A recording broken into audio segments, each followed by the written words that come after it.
o nosso Salvador manifestou-se em pessoa, assumindo a nossa carne com a contingência da mesma.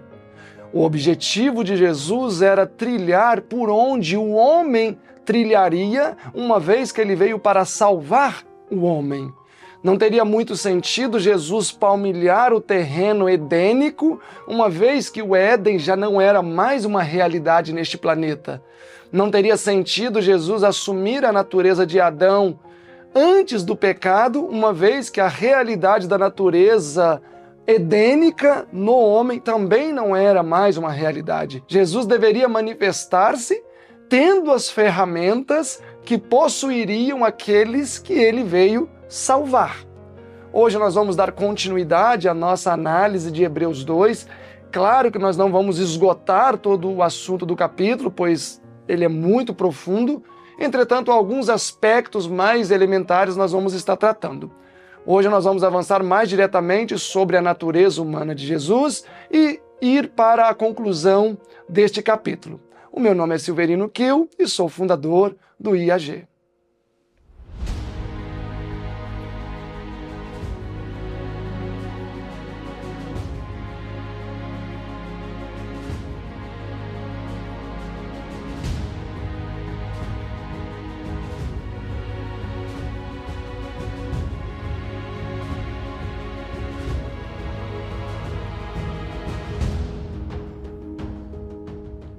Mensagens Escolhidas, volume 1, página 41. Nós lemos esse texto na nossa palestra passada. A senhora White fala sobre a importante necessidade de avaliarmos Hebreus capítulo 2. Nós lemos também uma citação que está em Mensagens Escolhidas, volume 1, página 244, falando sobre a reverência que deveríamos ter ao palmilharmos o assunto da natureza humana de Jesus. Ela fala que é um assunto demasiado precioso e devemos ter consciência que, ao tratar deste tema, estamos pisando em solo sagrado. E uma vez mais eu gostaria de convidar você para orarmos, porque nós vamos entrar nesse assunto hoje de maneira mais completa. Oremos. Nosso bondoso Deus, amado Pai, queremos neste momento te agradecer pela oportunidade que o Senhor nos tem dado de avançar perscrutando os assuntos que temos perscrutado, analisando especialmente o capítulo 2 de Hebreus, que fala sobre a natureza humana do nosso Salvador. Pedimos que o Senhor nos dê, querido Pai, a iluminação do Espírito, para que não venhamos a ir além do que o texto oferece. Nos abençoe, é o que pedimos, em nome de Jesus. Amém. Hebreus capítulo 2, verso 9, vemos, porém, coroado de glória e de honra aquele Jesus que fora feito um pouco menor do que os anjos. Por qual causa? Por causa da paixão da morte. Para quê?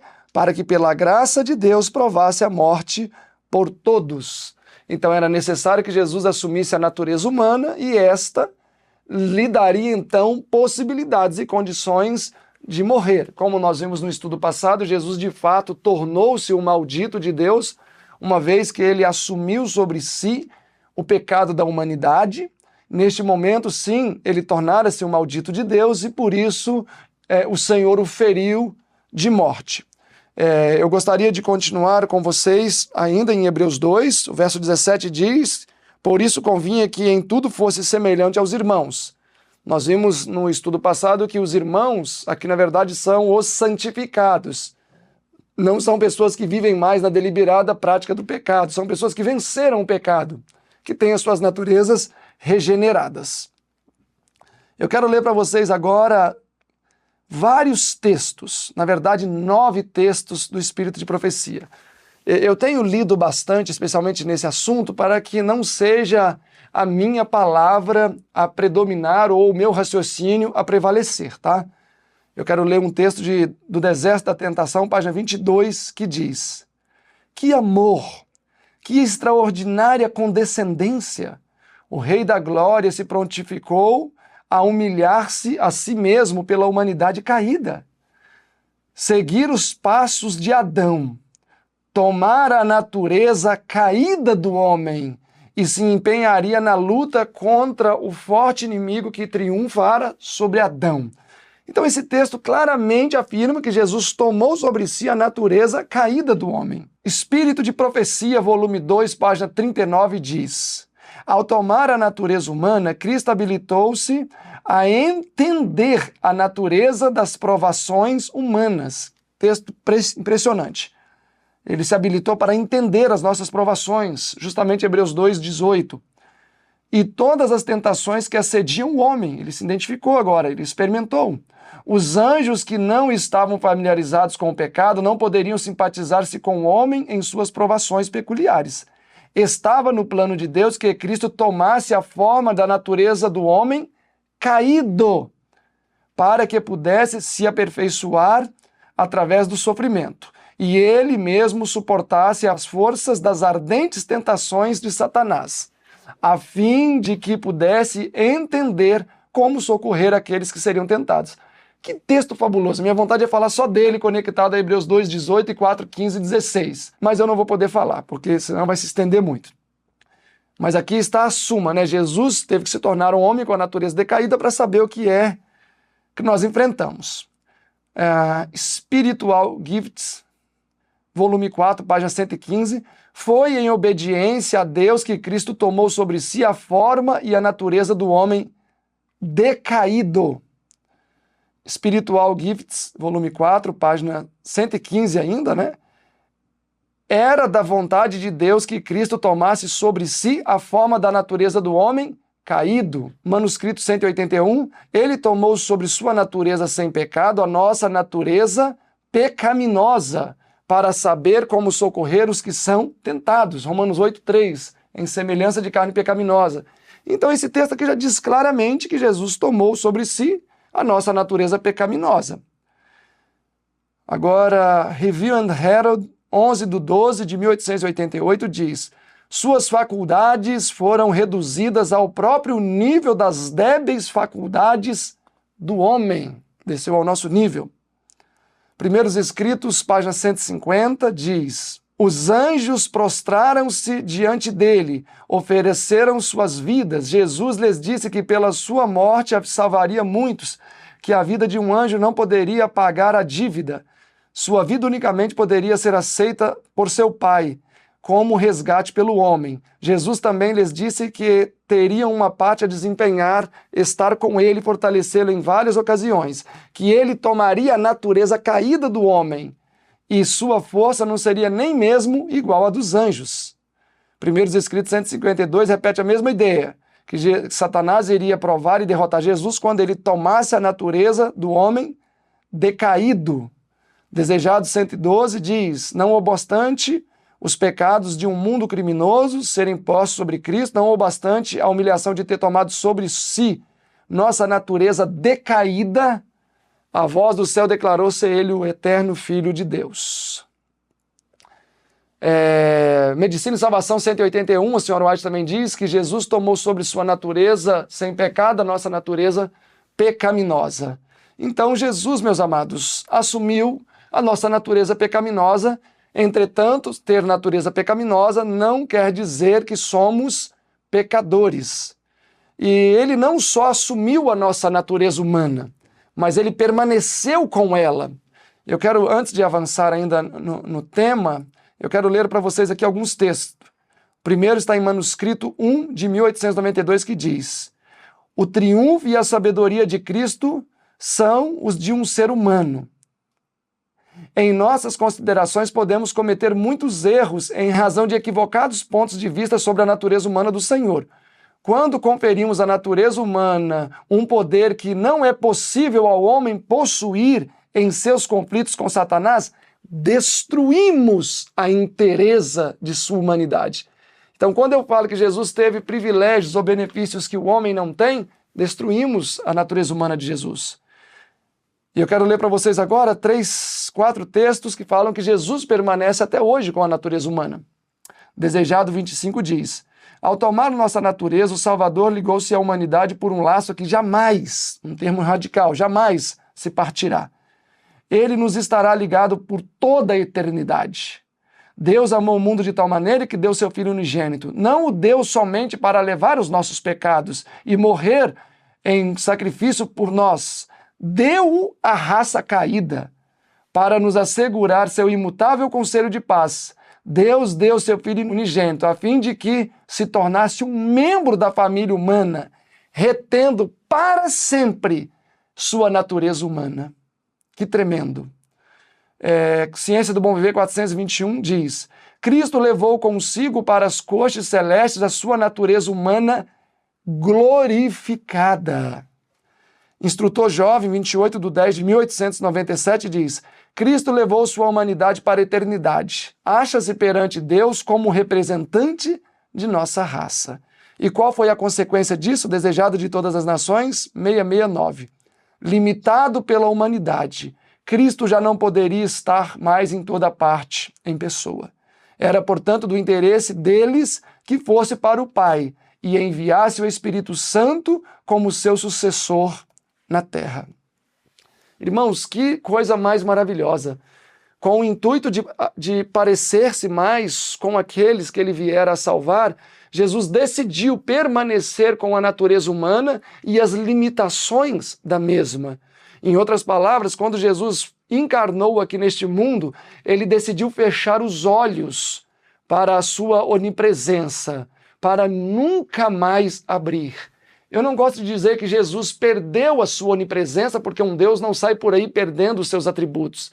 Entretanto, na encarnação, Jesus velou este atributo da onipresença e permaneceu sem utilizá-lo e permanecerá pela eternidade sem utilizá-lo.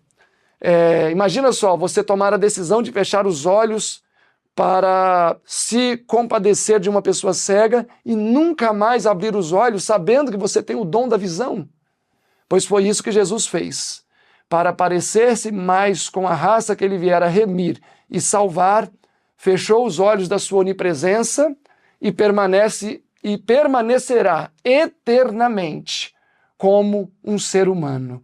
Que amor é esse que nós não podemos, de fato, compreender? Eu quero avançar com vocês agora, analisando ainda esse tópico da natureza humana de Jesus. Antes eu queria fazer menção a este livro, Questões sobre Doutrina. Se vocês verem aí. Esse que eu tenho aqui é a edição anotada. Quem fez as notas foi o doutor George Knight. O contexto do Questões sobre Doutrina foi o seguinte: existia um pastor chamado Donald Banhouse, que era um crítico do adventismo, e ele acabou assistindo algumas palestras de um pastor adventista, pastor Unrum, eu não me esqueci o primeiro nome dele, Unrum, eu não sei se é assim que se pronuncia, realmente eu sou muito precário no inglês, né? Não sei praticamente nada. E esse pastor Unrum fez uma série evangelística num rádio, e o pastor Donald Banhouse assistiu e achou muito interessante ele falando sobre a justificação pela fé. E em um momento, esse pastor Banhouse mandou um recado para ele e falou: olha, eu estou muito impressionado, eu gostei muito das suas palestras sobre a justificação pela fé. E começaram então a ter uma certa amizade, isso na década de 50, 1950. O que acontece é que depois o pastor Unrum mandou para Donald Banhouse um livro da irmã White, Caminho a Cristo. E ele adorou o livro até chegar à parte que fala que Jesus exige hoje a mesma obediência que exigiu de Adão antes do pecado. Todo o carinho que existia pelo pastor Unrum e a admiração que estava brotando pelo adventismo caiu por terra. Até então a igreja adventista era considerada seita, mas nunca tinha sido escrito nada sobre. Foi então quando Donald Banhouse convidou um jovem chamado Walt Martin para escrever sobre os adventistas e colocá-lo na mesma categoria que os Mormons, Testemunhos de Jeová e outras denominações que de fato eram consideradas seitas e de fato eram seitas. Este jovem, Walt Martin, não achou que seria ético ou prudente ele escrever um livro colocando os adventistas como seita, sem ele dar a oportunidade dos líderes adventistas falar como eles criam de fato. E aí foi então que decidiram fazer uma reunião, foi convocado alguns líderes da igreja adventista para terem uma reunião com este jovem escritor de seitas e discutir alguns pontos, né? Aqui o livro lista pelo menos 4 pontos importantes, embora sejam 40 perguntas que foram feitas aos líderes adventistas. O primeiro ponto eu estou lendo na página 12 do livro, né? que a expiação de Cristo não foi completa na cruz. Esta era uma dúvida para os evangélicos calvinistas, especialmente para Donald Bonhoeffer e Martin. O ponto 2, a salvação é o resultado da graça em junção com as obras da lei. Eles também não aceitavam isso, é a graça somente. Ponto 3, que o Senhor Jesus era um ser criado, não existente por toda a eternidade. E ponto 4, e que na encarnação ele participou da natureza humana pecaminosa. E aí até aqui embaixo, o pastor George Knight até coloca o assunto mais problemático com o qual os adventistas tiveram que lidar com o Walt Martin foi a natureza humana de Cristo. Então esse foi o tópico mais problemático. Porque para os evangélicos, quando ele ouvia um adventista falando que Jesus assumiu a natureza pecaminosa, ele já acreditava naquele momento que Jesus era um pecador e que logo os adventistas criam que Jesus tinha pecado. Mas eu queria ler para vocês, nesse momento, a página 140 do livro Estudos Bíblicos, a versão mais antiga, para vocês perceberem qual era a visão da denominação até a década de 1950. A visão era a seguinte, página 140, 141. Em sua humanidade, Cristo participou de nossa natureza pecaminosa, caída. Irmãos, isso aqui era um livro oficial da igreja. Ó, Estudos Bíblicos, tá vendo? Era um livro oficial da igreja. E aqui está falando que Jesus assumiu, ao participar de sua humanidade, assumiu a nossa natureza humana caída. Senão, não seria então em tudo semelhante aos irmãos. Hebreus 2,17. Não seria como nós em tudo tentado. Não venceria como temos que vencer. E não seria, portanto, o completo e perfeito Salvador que o homem necessitava e deve ter para ser salvo. A ideia de que Cristo nasceu de uma mãe imaculada ou isenta do pecado, sem herdar tendências para pecar, e por isso não pecou, põe-no à parte do domínio de um mundo caído e do próprio lugar onde é necessário o auxílio. De sua parte humana, Jesus herdou exatamente o que herda todo filho de Adão, uma natureza humana pecaminosa. Do outro lado divino, desde a própria concepção, foi gerado e nascido do Espírito. E tudo isto foi feito para colocar a humanidade num plano vantajoso e demonstrar que, da mesma maneira, todo o que é nascido do Espírito pode obter idêntica vitória sobre o pecado, mesmo em sua natureza pecaminosa. Assim, cada um tem de vencer como Cristo venceu. Sem este nascimento não pode haver vitória sobre a tentação, nem salvação do pecado. Então, um livro oficial da igreja que deixa claro que a denominação acreditava que Jesus assumiu uma natureza humana caída pecaminosa. A página 212 do mesmo livro diz o seguinte, olha só que tremendo, quem é que crê em natureza pré-lapsariana? A igreja de Roma é chamada Babilônia, e sua religião foi o restabelecimento da religião da antiga Babilônia. Ela tem pretensão a um sacerdócio com poderes e privilégios excepcionais, justamente como se fazia a antiga Babilônia. Pelo dogma da Imaculada Conceição da Virgem Maria, nega Babilônia haver Deus em Cristo assumido a mesma carne do homem caído, exatamente como fazia a Babilônia antiga. Então esse livro diz que, na verdade, quem acredita que Jesus assumiu a natureza de Adão antes do pecado é Babilônia. Será que temos nós acreditado nisso? Quero ler aqui também sobre o movimento da carne santa, o perfeccionismo. Existe uma falta de compreensão tão grande sobre o perfeccionismo. Eles falam que quem crê que Jesus teve natureza pecaminosa e crê na vitória sobre o pecado são perfeccionistas. Aqui, justamente, o Dr. Herbert Douglas fala sobre o movimento da carne santa, que também está em Mensagens Escolhidas, volume 2, a partir da página 31. Ele foi enviado para combater em Indiana este crescente mal que já estava dominando praticamente toda uma união. E aqui são as palavras do pastor Herbert Douglas comentando o que aconteceu. Na reunião campal de Indiana, realizada em 1900, Steve Haskell fez o melhor que pôde para anular esta heresia, que se estendia por toda a associação. Na verdade, toda uma associação estava envolvida com isso. Em uma carta a Ellen White, que na época estava na Austrália, o pastor Haskell afirmou, agora abre aspas, ele vai citar as palavras do próprio pastor Haskell: quando declaramos crer que Cristo nasceu em humanidade caída, eles imaginavam que críamos que Cristo pecou, apesar de havermos declarado nossa posição de maneira tão clara que parecia não haver quem pudesse interpretá-la mal. Então aqui era o pastor Haskell se comunicando com a irmã White, falando, né, que ele apresentou que eles acreditavam que Jesus assumiu a natureza humana pós-lapsariana, pecaminosa, e eles, por isso, acreditavam que Jesus era um pecador. Olha só a continuidade. O argumento teológico deles sobre este aspecto específico parece ser, agora ele vai citar o argumento daqueles que criam no perfeccionismo, ele vai citar o argumento daqueles que criam na experiência do jardim, ou seja, é uma longa história, a experiência do jardim é que eles acreditavam que poderiam, em vida, nesta terra, ter a carne glorificada que Adão teve antes do pecado. Essa é a experiência do jardim. Então agora ele cita as palavras de quem cria nesse movimento. Creem que Cristo tomou a natureza de Adão antes do pecado. Revestiu-se assim da humanidade conforme ela era no jardim do Éden.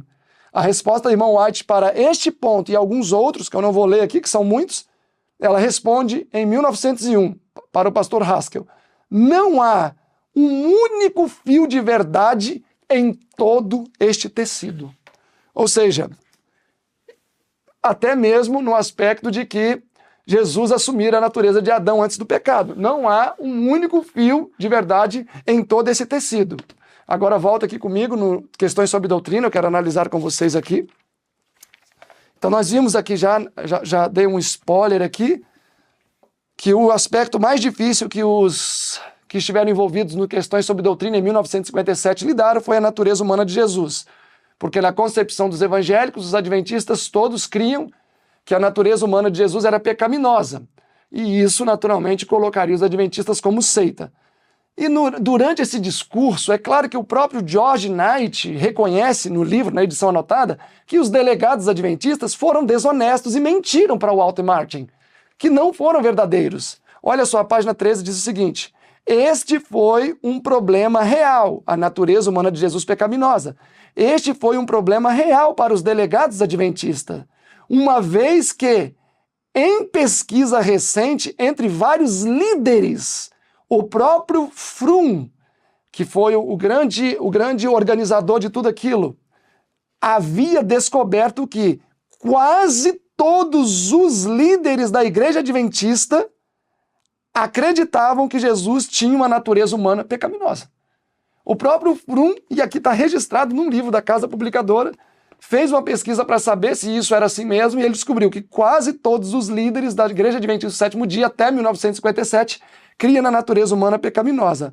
Além disso, a edição de 1957 do livro do pastor Brason, O Drama de Todas as Eras, que era um ex-presidente da Associação Geral, afirmava claramente que na encarnação Cristo tomou sobre si carne pecaminosa e que ele precisava ter aceito a natureza pecaminosa do homem.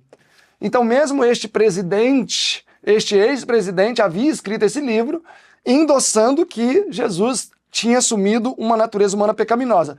Posteriormente, o pastor Brason voltou atrás nessa sua compreensão. Ok? Agora, voltando aqui ao foco do tema. Frum, então, Leroy Frum, que muitas pessoas dizem até que ele é um jesuíta, né? Foi um jesuíta, na verdade, que ele já morreu. Ele descobriu que quase todos os líderes criam na natureza humana de Jesus pecaminosa. E interessante que aqui o próprio Knight, aqui na página 13, embaixo, ainda diz: afinal de contas, uma vez que nenhum adventista estava ensinando que Cristo havia pecado, aqueles irresponsáveis que foram classificados de extrema lunática do adventismo. Então, para o pastor Don Bonhoeffer e Martin, eles falaram que sim, existiam alguns no adventismo que criam e ensinavam isso, mas eram a extrema lunática. Olhem só aqui na página 15 diz: o descontentamento de Andreessen começou a aparecer com a edição da revista Eternity em setembro de 1956. Nela, aqueles que adotavam a posição dele sobre a natureza pecaminosa de Cristo foram classificados como pertencendo à extrema lunática do adventismo. Na página 14, diz o seguinte: quer Frum e seus colegas estivessem ou não dispostos a admitir o ponto de vista sobre a natureza humana de Cristo, que expuseram foi uma genuína revisão da posição sustentada pela maioria da denominação antes da publicação do livro Questões sobre Doutrina. Então, na página 13 diz que a maioria dos líderes criam assim. Página 14 diz que a maior parte da denominação cria que Jesus tinha uma natureza humana pecaminosa, e todos estes foram chamados de extrema lunática. Aqui na página 13, novamente aqui embaixo, a natureza de Cristo durante a encarnação, no apêndice dos escritos de Ellen White, palavras de George Knight, os autores do livro acrescentaram um título que Cristo assumiu a natureza humana sem pecado.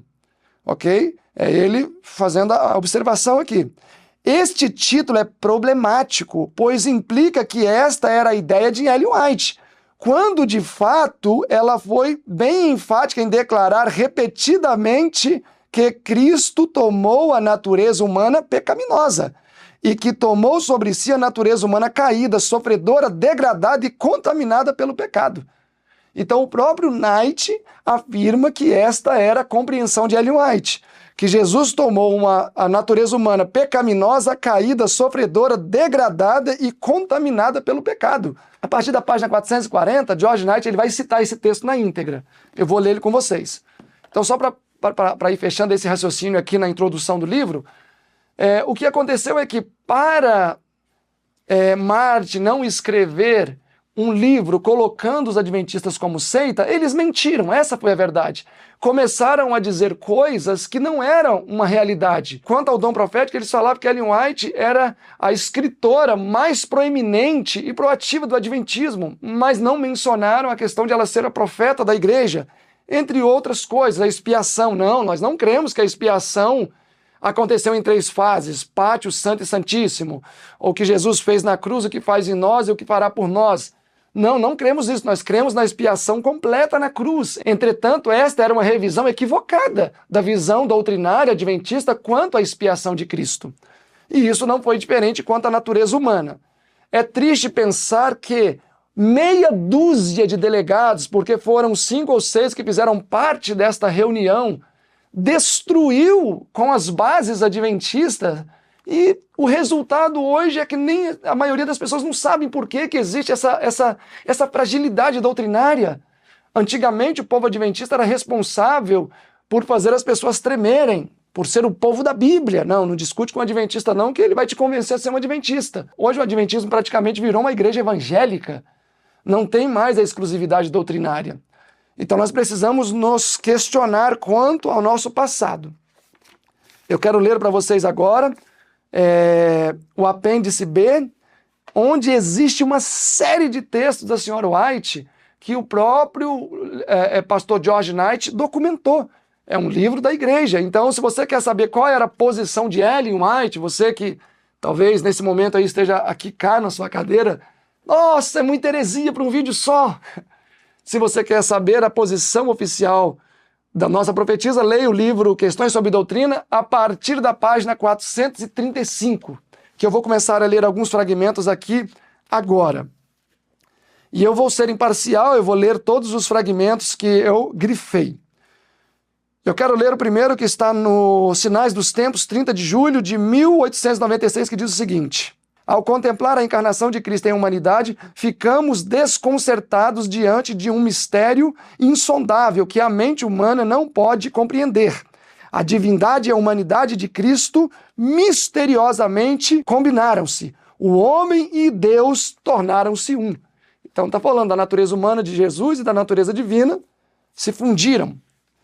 Agora eu quero ler outro aqui para vocês, que está no Comentário Bíblico Adventista, volume 5, página 1113, que diz: foi a natureza humana do Filho de Maria mudada de modo a tornar-se a natureza divina do Filho de Deus? Não. As duas naturezas combinaram-se misteriosamente numa só. O homem Cristo Jesus, nele habitou corporalmente toda a plenitude da divindade. Este é um grande mistério, mistério que não será compreendido pleno e completamente em toda a sua grandeza antes que se realize a transladação dos remidos para o céu. Não podemos, ok? Esse aí é o comentário bíblico, agora eu quero ler da Review and Herald, 1º de outubro de 1889. Não podemos explicar o grande mistério do plano da salvação. Jesus tomou sobre si a humanidade, a fim de que pudesse alcançar a humanidade. Não podemos, porém, explicar como a divindade se revestiu da humanidade. Agora, na Review de 15 de junho de 1905, ele velou sua divindade com o manto da humanidade, mas não se separou da sua divindade. Agora, esse daqui é a Review de 18 de 1890. Em Cristo combinam-se divindade e humanidade. A divindade não se degradou ao descer à humanidade. A divindade reteve o seu lugar, mas a humanidade, unindo-se à divindade, resistiu à mais violenta prova e tentação no deserto. Review de 5 de junho de 1887. Apresenta-nos suas duas naturezas, a divina e a humana. Continuou sempre como Deus, mas não se apresentava como Deus. Valera as demonstrações da sua divindade que motivavam a homenagem e admiração do universo de Deus. Ele era Deus enquanto esteve na terra, mas despiu-se da forma divina, substituindo-a pela forma e aspecto humano. Era Deus, mas renunciou por algum tempo à glória da forma divina. Comentário Bíblico, volume 5, página 1013. Quando Cristo foi crucificado, foi a sua natureza humana que morreu. A divina não sucumbiu na morte. Isto teria sido impossível. Eu li esses vários textos da página 436 e 437 do Questões sobre Doutrina. Eu vou ler agora da página 438, justamente aquele título que ele fala que foi problemático. Ele menciona lá na introdução, que diz: o título número 3 tem sido visto como problemático porque implica que Ellen White acreditava que Cristo tomou a natureza humana sem pecado, quando de fato ela reivindicava o oposto. Por exemplo, em 1896 ela escreveu que Cristo, ele cita agora a Review de 15 de dezembro de 1896, que Cristo tomou sobre si a nossa natureza humana pecaminosa. Novamente, ela viria a escrever em 1900, quando ela registrou que ele tomou sobre si a natureza humana caída, sofredora, degradada e corrompida pelo pecado. Isso está registrado no Instrutor Jovem, de dezembro de 1900. Enfim, aí segue dizendo, segue trazendo muitas outras informações no que diz respeito à natureza humana de Jesus. Eu sei que pode ter ficado maçante, mas o meu objetivo foi simplesmente só ler mesmo, para que não houvesse o meu raciocínio em cima de toda essa situação. Então, o nosso Salvador tornou-se humano para saber o que é viver a vida na humanidade. Eu quero avançar com vocês, concluindo o capítulo 2 agora, versículo 10, 2:10, porque convinha que aquele para quem são todas as coisas, o Pai, e mediante quem tudo existe, trazendo muitos filhos à glória, consagrasse pelas aflições o príncipe da salvação deles. Ou seja, o príncipe é Jesus, o deles aqui, filhos. Porque assim o que santifica, Jesus, como os que são santificados, os filhos, são todos de um, o Pai, por cuja causa não se envergonha de lhes chamar irmãos. Então Jesus não tem vergonha de chamar de irmãos os filhos que são santificados, dizendo, agora cita Salmo 22, 22, anunciarei o teu nome a meus irmãos, cantar-te-ei louvores no meio da congregação. E outra vez, porei nele a minha confiança. E outra vez, eis-me aqui com os filhos que Deus me deu. Os filhos são os irmãos, são santificados. Verso 14. E visto como os filhos participam da carne e do sangue, também ele participou das mesmas coisas, para que pela morte aniquilasse o que tem o império da morte, isto é, o diabo, 1 Coríntios 15, 55 e 56. E livrasse todos os que, com medo da morte, estavam por toda a vida sujeitos à servidão do pecado. Porque, na verdade, ele não tomou a natureza dos anjos, mas tomou a descendência ou a natureza de Abraão. Então aqui já vai deixando claro qual descendência ele assumiu. Por isso, pelo fato de ele ter tomado a descendência de Abraão, convinha que em tudo ele fosse semelhante aos irmãos, para ser misericordioso e fiel sumo sacerdote, naquilo que é de Deus, para expiar o pecado do povo. Porque naquilo que ele mesmo, sendo tentado, padeceu, pode socorrer aos que são tentados. A palavra socorrer aqui, eu até pesquisei ela, é interessante, que no grego é uma palavra que quer dizer um grito e correr. Ou seja, então socorrer é quando alguém grita pedindo socorro, alguém corre em auxílio àquela pessoa. Então, quando nós gritamos diante das nossas agruras, Jesus vem até nós para nos socorrer, para nos salvar. Salmo 8, verso 5, fala que Deus tornou o homem o governante deste mundo. Romanos 6, 23 diz que o salário do pecado é a morte. E não só isso. 1 Pedro 2, 19 diz que aquele de quem alguém é vencido, do tal também se faz servo. E nós sabemos que, infelizmente, Satanás venceu Adão. Adão, então, se torna servo de Satanás, vivendo no reino de Satanás. Lucas 4, 6, Satanás diz para Jesus: se você se prostrar e me adorar, todo esse reino eu te dou, pois a mim foi dado e eu dou a quem quiser. João 12, 31 também fala sobre que Jesus fala aí, vem o príncipe desse mundo e nada ele tem em mim. Ou seja, o planeta Terra se tornou a jurisdição do homem e nós não poderíamos pagar essa dívida. Eu gostaria de ressuscitar para vocês uma lei levítica que está em Levítico 25. Olhem aí comigo Levítico 25. Eu vou ter que começar a usar óculos porque eu estou sofrendo aqui para ler. E a minha leitura já não é essa coisa toda, mas eu uso óculos para leitura, né? Estou tentando aqui ficar sem, mas está me prejudicando. Mas Levítico 25, verso 24, diz o seguinte: portanto, em todas as terras da vossa possessão darei resgate à terra. Quando teu irmão, e eu quero aplicar aqui esse irmão para Adão, quando teu irmão empobrecer e vender alguma parte da sua possessão, então virá o seu resgatador, seu parente, e resgatará o que vendeu o seu irmão.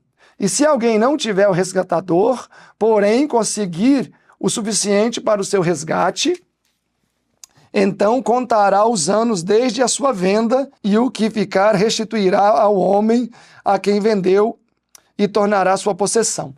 Então, uma pessoa que perdia suas posses para alguém, poderia vir um remidor e fazer a aquisição daquela área e devolver para o seu antigo dono. O verso 48 diz: depois que se houver vendido, haverá resgate para ele. Um de seus irmãos o poderá resgatar. Ou seu tio, ou seu filho. E aí segue dizendo vários graus de parentesco. Então, Adão perdeu este planeta para Satanás. E qual é o resultado disso? Que nós não teríamos condições de pagar essa dívida. Então Jesus foi o nosso resgatador, que veio e pagou a nossa dívida, porque o pecado tem paga, o salário do pecado é a morte. Jesus conseguiu pagar essa dívida e nos outorgou a possibilidade novamente de reaver a nossa herança. E não só isso, eu gosto muito dessa parte aqui de Hebreus capítulo 2, verso 17. Por isso convinha que em tudo fosse semelhante aos irmãos, para ser misericordioso e fiel sumo sacerdote, naquilo que é de Deus, para quê? Para expiar os pecados do povo, porque naquilo que ele mesmo, sendo tentado, padeceu, pode socorrer os que são tentados.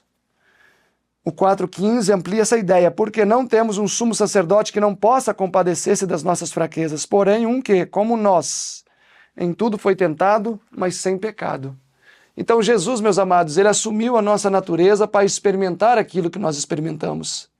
Não pensem que Jesus é um ser que não sente o que você sente. Não pensa que Jesus não sente o peso da sua tentação, o peso daquilo que é lutar contra o pecado. Ele tornou-se homem justamente para poder, na humanidade, sentir o peso da nossa tentação. Ele sabe exatamente o que é passar uma noite, muitas vezes, sem dormir, por causa de algum problema. Ele sabe o que é ser traído, ele sabe o que é ser negado, ele sabe o que é perecer de fome. Ou seja, tudo aquilo que nos atinge, atingiu também o coração do nosso Salvador, não somente na mesma intensidade, mas numa intensidade multiplicada. A senhora White fala que Jesus as enfrentou com 100 vezes mais de força. Então é justamente um Salvador que pode salvar perfeitamente. Nunca se esqueça que as lágrimas que você rola e o sangue que você derrama, Jesus também derramou e Jesus também chorou. E ele fez isso para identificar-se com aqueles que ele vier a salvar. Eu agradeço a todos vocês pela oportunidade que nos foi dada de avançar uma vez mais no seu lar e vocês estarem nos prestigiando. Peço que, se puder, nos ajude compartilhando este estudo, nos ajude também clicando aí no joinha, clicando no sininho, se você ainda não é inscrito. Se puder, inscreva-se no nosso canal. No nosso próximo estudo, nós vamos avançar para Hebreus capítulo 3, onde Paulo começa agora a apresentar Jesus como sendo superior a Moisés. Nós sabemos que no capítulo 2 ele é apresentado como inferior aos anjos.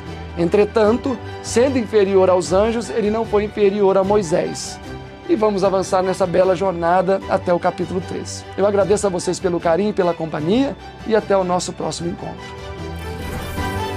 IAG, juntos avançaremos.